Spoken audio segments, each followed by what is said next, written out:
salah satu kita ngomong abaikan dulu ya. Kalau kita melihat 1 bulan sampai 4 kasus, sebenarnya itu yang muncul permukaan aja. Kalau kita ngomong tentang kejahatan seksual terhadap anak di bawah umur, itu ibarat gunung es. Puncaknya cuma sedikit yang kelihatan, di bawah itu banyak. Bahkan tidak banyak yang berani lapor polisi, walaupun lapor pun tidak banyak yang bisa sampai ke sistem peradilan atau masuk ke pengadilan. Karena apa? Banyaknya celah untuk diambil kepada, maaf tanda petik, pelaku. Apalagi jika pelaku orang berkuasa, punya power, punya uang, punya jabatan, celahnya banyak untuk bisa menghilangkan dia dari jeratan hukum. Itu banyak terjadi. Nah, kalau menurut saya, bagaimana pengawasan orang tua? Orang tua tuh harusnya memberikan edukasi tentang seks sejak dini kepada anaknya. Sejak kapan? Sejak anak itu mulai bisa diajak bicara. Anggaplah mungkin 1 tahun udah mulai bisa diajak bicara kan. Kenalkan tentang pengetahuan seks kepada anak. Jangan dianggap tabu lagi, karena itu penting buat mereka. Kayak anak laki atau anak perempuan. Kita beritahu mereka, sayang, pada saat kita mandi misalnya mereka dia gantikan baju. Ingat ya, ada 4 bagian tubuh kamu yang tidak bisa dilihat, diraba atau dipegang oleh siapapun selain dirimu sendiri. Apa aja? Bibir kamu, payudara kamu, kelak jika kamu udah menaik remaja. Terus jenis kelamin ada 2 kan, kalau perempuan hilang, ada vagina, kalau laki ada penis. Dan yang keempat adalah lubang dubur. Kenapa lubang dubur? Nah, kaum laki-laki yang pedofil, jika dia penyuka anak sesama jenis, dia menggunakan lubang duburnya anak laki-laki untuk melakukan sodomi atau kejahatan seksual itu. 4 ini harus dipahami oleh semua orang tua dan berikan edukasi pada anak untuk menjaga bagian tubuh ini gitu. Nah, ini kalau sudah ini ditanamkan kepada anak-anaknya dari sejak dini, pasti anak jika dia berolah ke depan dia akan tahu. Dan berikan juga pemahaman kepada anak. Jika ada orang yang memegang, di mana mama? Nah, beritahu. Kalau kamu tidak bisa melawan, kamu berteriak dan minta tolong. Kalau kamu punya ilmu bela diri, kamu lawan. Jika kamu yang sanggup untuk melawan, coba berteriak. Jika sampai itu terjadi pun, kamu harus berani bicara kepada orang tuamu. Artinya apa? Jangan pernah menyalahkan dirimu sendiri atau mengatakan aku ini sudah nggak suci. Kalau aku lapor pada orang tua, pasti aku bakal tidak dipercaya. Enggak. Makanya orang tua itu penting untuk mengajak anak berkomunikasi setiap hari, untuk memberitahu anaknya bahwa kami ini adalah temanmu. Apapun yang terjadi sama dirimu, kami akan membela kamu. Kami akan melindungi kamu dan kamu tidaklah dipersalahkan. Nah, ini perlu buat orang tua supaya jika anak mengalami kejahatan seksual di luar, dia berani bicara sama orang tuanya, dia berani mengadu sama orang tuanya dan mengatakan yang sebenarnya siapa. Nah, ini kadang-kadang terputus. Komunikasi antara anak kepada ibu atau kepada bapak kadang-kadang terputus, dan kadang-kadang orang tua jika anaknya melapor atau mengadu tentang apa yang terjadi pada dirinya, orang tua kadang-kadang abai dalam arti, atau mungkin mendengar tapi tidak tahu berbuat apa. Jadi akhirnya terbungkam itu kasus dan akan terulang selamanya, akan terjadi lagi kepada orang yang sama dan terhadap pelaku yang sama. Nah, inilah menyebabkan kenapa semakin banyaknya kasus-kasus kejahatan seksual terhadap anak terjadi.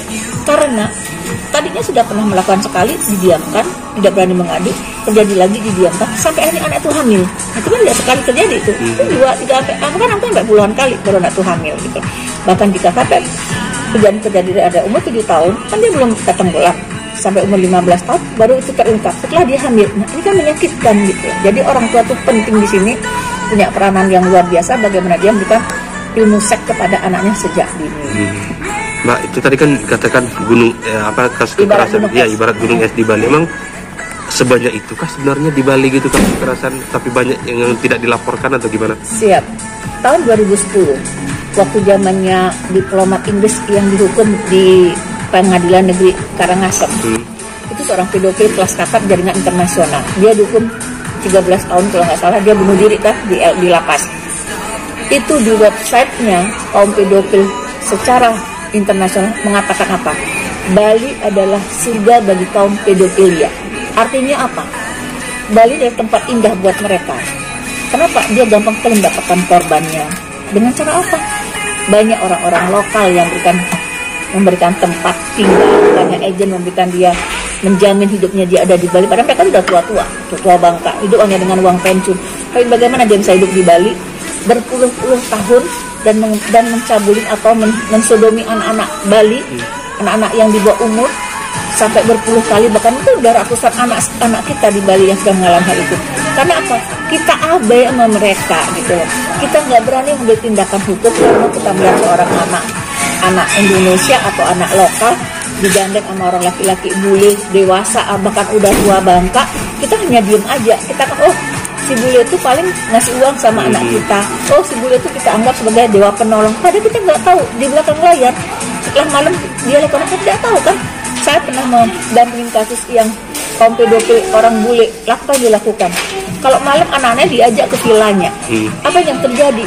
Di dalam villa itu si bule memberikan makanan mie instan isi obat tidur. Nah itu dilakukan pada saat dia tidur. Jadi anak itu nggak pernah mengalami apa-apa karena tadi masuk ke villa. Kita diem aja kalau kita nggak, oh itu adalah uang buat saya karena villa saya dikontrak dan dia memberikan uang atau bantuan kepada desa atau kepada orang tua si korban. Kita diem aja.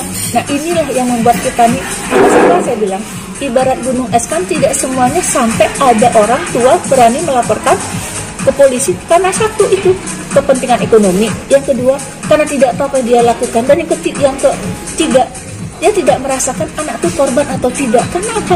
Anak itu telah diberikan uang, disodomi, dia nggak merasakan itu ada suatu kejahatan, dia itu hal yang biasa kan, saya diberi uang kok gitu. Kalau saya bicara tentang aktivis perempuan dan anak yang selama ini harusnya satu misi dong sama saya, satu roh dong sama saya punya tujuan, saya advokat tapi saya tetap memberikan advokasi kepada anak yang tanda petik menjadi korban kejahatan seksual terhadap anak kan, itu adalah misi saya, bahkan sampai saya itu adalah bagian dari perjuangan saya sampai kapanpun. Seandainya kita mau menjadi orang yang idealis menyelamatkan anak-anak, siapapun pelakunya, baik dia orang yang punya uang, baik dia orang pejabat, baik dia orang yang punya power, baik dia itu penguasa, baik dia itu seorang tokoh, ayo dong. Ini kita menyelamatkan anak Bali kan? Anak Bali harus diselamatkan, itu masa depan Bali. Dia akan memperbanyak generasi Bali ke depan. Tapi kita ingin menyelamatkan anak, harus diselamatkan siapapun pelakunya. Kita harus kejar, kita harus berikan efek jerah. Harusnya seperti itu. Nah, terus harapannya untuk pihak kepolisian Pak untuk menyikapi beberapa kasus kekerasan seksual, pemerkosaan anak di bawah umur di Bali selama sebulan terakhir ini juga. Salam saya kepada Kapolda Bali di sini, sangat hormat Bapak. Mohon sedikiranya menyeleksi mereka yang duduk di dalam unit PPA, kalau kita Polresta atau Kapolres atau di Kapolres itu ada unit PPA, kalau di Polda adalah unit RPK. Nah, tolonglah mereka yang ada di sana, orang yang mempunyai ilmu hukumnya tentang undang-undang perlindungan anak. Kalau ini tidak dipahami, kalau ini tidak benar-benar dipahami dengan jelas, maka jangan pernah mengharap keadilan buat orang-orang menjadi korban kejahatan seksual, tidak akan pernah dia dapatkan. Karena apa? Kalau kita mempunyai tentang ilmu hukum tentang anak ya, anggaplah kalau kasus kejahatan seksual terhadap anak kan ada di pasal 81 Jo 82 Undang-Undang nomor 17 tahun 2016 sekarang ya. Perubahan yang pertama dari Undang-Undang nomor 35 tahun 2014 dan perubahan dari Undang-Undang nomor 23 tahun 2002 tentang perlindungan anak. Undang-Undang nomor 17 tahun 2016 khusus menangani dua pasal itu aja, yaitu pasal 81 Jo 82 tentang pencabulan dan pertumbuhan anak.